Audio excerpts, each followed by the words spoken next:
Dating ex-president Rodrigo Roa Duterte tatakbo bilang mayor ng Davao City. Ayon pa sa nakalap nating impormasyon, Kamati, talagang desidido siyang tumakbo bilang mayor ng Davao City dahil sa mga nangyayari sa panahon natin ngayon o sa kapaligiran natin ngayon na walang ibang laman ng social media kundi patayan dito, patayan doon, walang humpay ng patayan, Kamati. Pabor ka ba na tumakbo si Rodrigo Roa Duterte bilang mayor ng Davao City para muling manumbalik ang kamay na bakal? Para sa akin, tama naman na tumakbo siya bilang mayor ng Davao dahil sa mga nangyayari ngayon, Kamatik, hindi na biro. Halos patayan dito, patayan doon. Walang pinipiling edad, Kamatik. Mga pabata man, matanda, kahit na sino. Kahit nga natutulog ka lang sa loob ng bahay, pwede kang pasukin at patayin.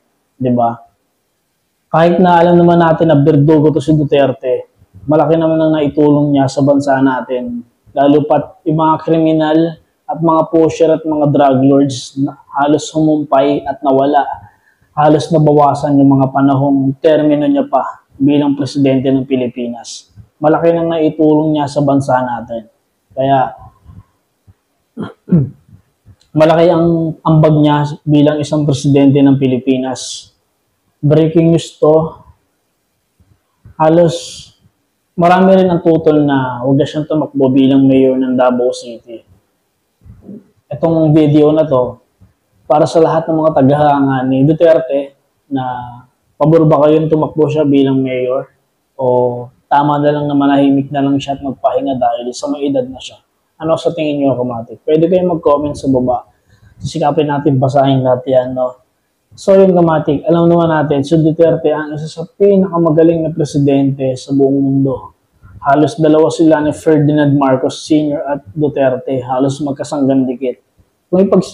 Kung ipagkukumpara mo yung dalawa, Kamatik, halos may pinagkaiba. Yun ang pinagkaiba lang nila, Kamatik. Si Ferdinand Marcos Sr., nung panahon niya, walang magnanakaw na kurap, walang buhaya, walang NPA, walang drug lords, walang patayin dito, patayin doon. Nung panahon ni Marcos Sr., Kamatik, panahon niya ang death penalty.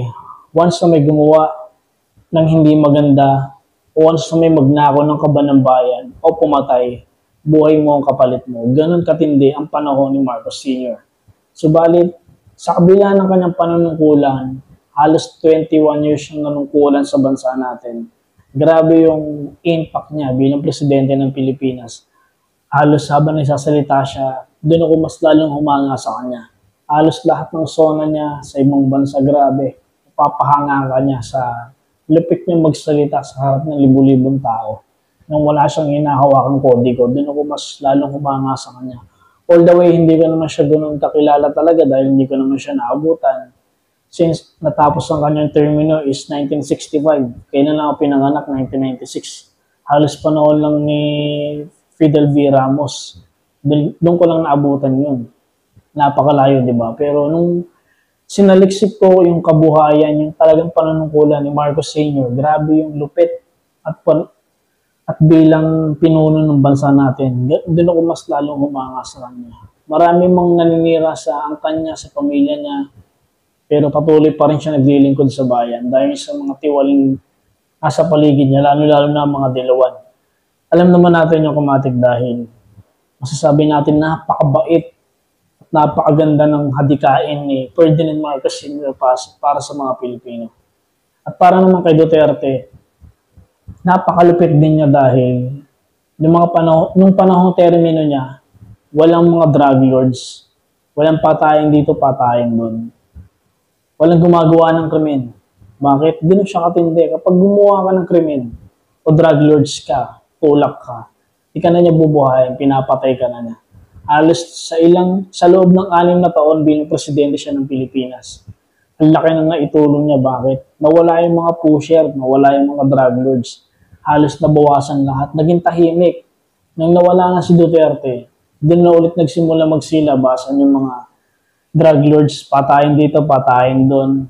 Walang pinipiling edad kahit saan ka pumunta. Ayun ang laman ng balita ngayon. Pero ayun nga, isa to sa pinakamasayang araw ng mga Pinoy dahil yung talagang iniidolo nila na si Duterte, muling tatakbo bilang mayor ng Davao City. So yun, good luck. Sana manalo ka. Manalo man o hindi, congratulations pa rin. Sana nandiyan ka pa rin para sa mga Pilipino. So maraming salamat sa lahat ng mga nanonood at tinatapos ang videos ko mula una hanggang dulo. Maraming salamat sa inyo lahat. Kundi dahil sa inyo, hindi ako magsisikap gumawa ng maraming videos na i-update ko kayo. Ginagawa ko tong content na to patungkol sa mga nangyayari sa paligid natin, kamatik. Kung may suggestion kayo, may gusto kayong gawa natin ng reaction videos, kamatik, pwede kayong mag-comment sa baba. Sikapin natin gawa ng reaction videos yan, kamatik. So maraming salamat sa inyong lahat.